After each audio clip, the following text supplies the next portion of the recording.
All right, ladies and gentlemen, I know everybody's very anxious for Section 3. It is an Yes. exciting one. The Europeans are going to claim the Muslim lands. So, we talked about industrialization and how Europe is going to jump ahead of the rest of the world. Well, now that Europe's industrialized, they are going to try to take as much land as they can. We talked Ooh, about very Africa. sneaky. I know. Talked about Africa in sections 1 and 2, and now here it's the Middle East. Talked about social Darwinism and racism and all kinds of all stuff. coming in together. So the Ottoman Empire was the region that covered North Africa and the Middle East, and they Most even of Eastern encroached Europe. into Eastern Europe. Yep. And slowly they're going to be losing land. So the height of their power was the 15 and 1600s, but by the late 1800s, that empire was crumbling fast. And after World War One, Ooh, getting close to World War One. I know, next chapter, it will be over. No more. All right, so key topic, I guess, or vocabulary word in the section is geopolitics. Geo meaning, like, think of geography, land, politics, government. So the interest, bias, Stop bothering interest us. or taking of land for a strategic location. So one of the wars that was fought was the Crimean War, the first Crimean War, from Russia versus the Ottomans, England, and France. And most of the wars fought in the Crimean Peninsula. It's this little itty bitty piece of land that sticks out into the Black Sea. Russia found it really important because it was a warm weather port. And remember, we talked about Russia, very cold, very large, but needed access to water to trade. And just as a current events connection, they are fighting in the Crimea recently. Exactly a year ago this month, the Russians wanted to go into Crimea again because from this time, most of Crimea and that eastern Ukraine area are Russian. So they want back their land. And it all started here. It's crazy. We still see Yeah. imperialism today. Exactly. Modern times. Over in Egypt, as we've talked about, the British are going to gain control of the country. And the Egyptian leader Muhammad Ali, not the boxer, Nope. he's going to kick the Ottoman Turks out of Egypt. In 1869, the Suez Canal was built, which was really important because now instead of going all the way around Africa, you can cut through the Mediterranean into the Red Sea, and then you're out into Asia. I think it said somewhere it saved like over 6,000 kilometers, Wow. something like that. Yeah. Who says kilometers? I don't know. Europeans. Egypt Metric couldn't, system. yeah. Egypt couldn't pay their debts from the canals, $450 million. So the British are going to take over financial control, which essentially gives them control of the country. And here is the Suez Canal, as you can see. Pretty simple there, but So we have the Mediterranean Sea up here, the Red Sea down here, and then this would be where the canal is. ask your teacher to explain how a canal works. We don't have time now.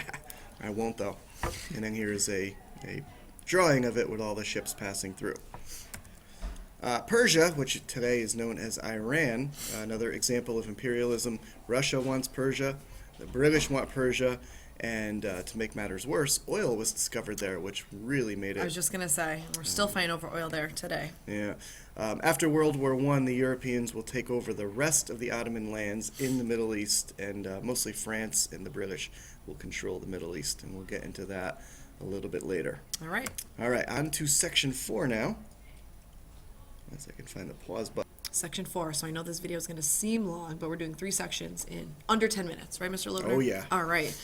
So, British imperialism in India. So, there's a lovely picture of India, and the British are going to, I don't know, how do we say this? Set up trading posts. We talked about this when we did exploration, and once they went around Africa, and they're going to dominate in this area. The British East India, or the East India Company. Did you talk about that in exploration? Yes, A little bit? a little. Okay. So obviously a trading company, and the British considered India to be, it said, the jewel in the crown, the brightest jewel. And not that it was like the richest, but it had the potential and it had all of these resources and could possibly make the British a ton of money. Okay, so the British forced the Indians to grow cash crops instead of food for themselves to survive, which led to famine. The English are going to go in and set up railroads and roads and telephone and telegraphs and really try to modernize the country, but it's at the expense of the I was going to say, Indians. it seems like a good thing, but when, the other people have to pay the price for their culture and their lit way of life. So we have the Sepoy Mutiny. A Sepoy is an Indian soldier, and there's 2 religious groups in India. We have the Muslims and also the Hindus. And for Muslims, it's against their religion to eat any kind of pork. Yep. And for the Hindus, it's against the religion for beef. And back then, the cartridges were greased with beef and pork fat, Yeah. and you have to bite off the end of the So it's cartridge. like almost like a cork kind of thing that you had to bite off to insert it into the barrel of the gun. But if you're a Hindu or a Muslim, you cannot eat pork or beef. So just by touching that grease, it's, So- going against your religion. Yeah, so 85 of the 90 soldiers refused to use the cartridges. The soldiers were jailed, and then a rebellion broke out. So we have issues of religion and nationalism, Yeah, like- resentment of the British.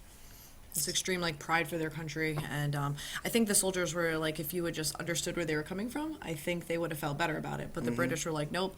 And going back to that whole idea of even like the racism and superiority, like we're better than you, our religion is better, our government, everything. They just didn't care, and it seemed like the soldiers could have had a chance, but the British ended up regaining control, and this became known as the Raj. And this is that period of time when the British were in control of India. And it was until after World War II, right, 1950s, I think, that the British officially were out. So, I mean, Yeah. that's not, too far, too long ago that happened.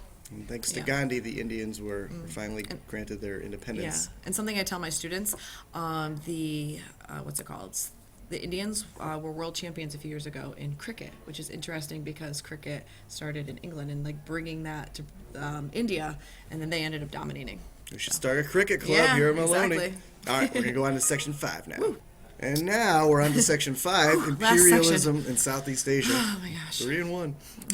We see a map here of the Pacific region, and today we're going to focus on the United States. They are late to the imperialism game, but they're going to leave their mark, that's Dominate for that sure. Pacific Rim. Yeah, so we'll talk about Hawaii today, and the Philippines and the Spanish-American A War, little bit of Cuba.